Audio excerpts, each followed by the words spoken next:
how proud of you with the performance tonight from your team? Massively proud. Like I say, it's been quite a journey. You know what I mean? 3 months ago, we had to kind of start again. And to put that performance in for those long periods of time, massively proud. You know what I mean? For 25 minutes, we competed in the first half, and for 30 minutes, we competed in the second. So, yeah, every one of them has been a credit to themselves, the families, and the country today. Obviously, didn't get to see much of Wales going forward with ball in hand, but defensively, to keep England to 60 points is a fairly decent achievement in your first proper Test match, so to speak. Yeah, I think so. Like I say, for long periods of time, we competed. I think we solved a lot of those problems. We knew what they were going to throw at them, and we had our structures to try and resolve that.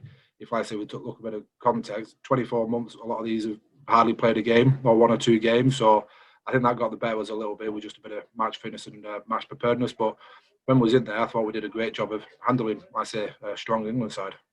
How are the players feeling after? And obviously, we're speaking very quickly after the game, so you won't have had much time to speak to them. But to say, as you say, they haven't got that much experience, not just of international rugby league, but of rugby league in general. They must be proud of how they've performed as well.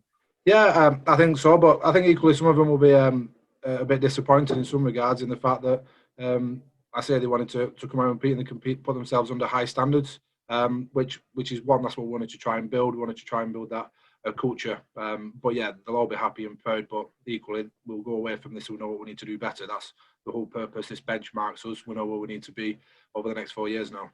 And I guess it doesn't matter whether it's men's or women's rugby league. We need more internationals, and that's exactly what the Wales women need going forward to improve and grow. Yeah, I'm a strong believer in the international game, and for the women's game, we get a bit more opportunities because I think we can build some strong home nations, and if we can do that more competitive, it means the whole sports get better. You know what I mean? More international tests, more opportunities for the media to get involved, and more chance for people to watch it on TV, inspire the next generation. We're seeing the Betfred Women's Super League South starting. I guess it'd be more important as well to get players not just involved in that, but involved in the Northern competition, if you will, as well. Yeah, I think some of them would definitely compete and do a good job, and that's part of with my other hat on the part of the longer term strategy from a women's point of view, that we build competitive and really competitive and exciting rugby league across the whole of the country. The Women's Super League South allows us to do that. We've got a couple that we're playing out to the Broncos and the Cardiff Demons side will face majority of them. We'll get to play regular rugby league at a high standard.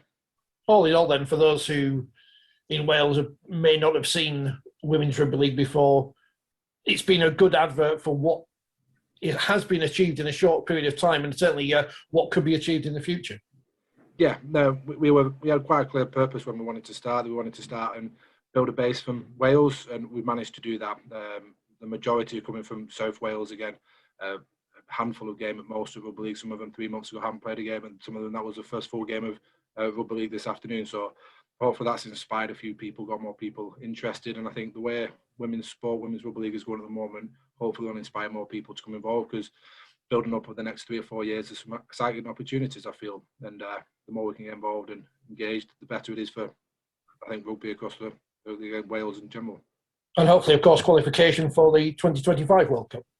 Yeah, that's our plan. That's what we need to try and get to take us to 24. So again, 3 months. This is our first short part of that journey.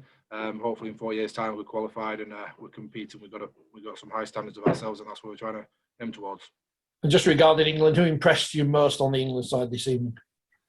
Look, like I said, I'm quite aware of what England are doing, and I say that the physical preparedness, you know what I mean, was outstanding today. They're really fit, strong, athletic, and that's a significant part of where they need to be.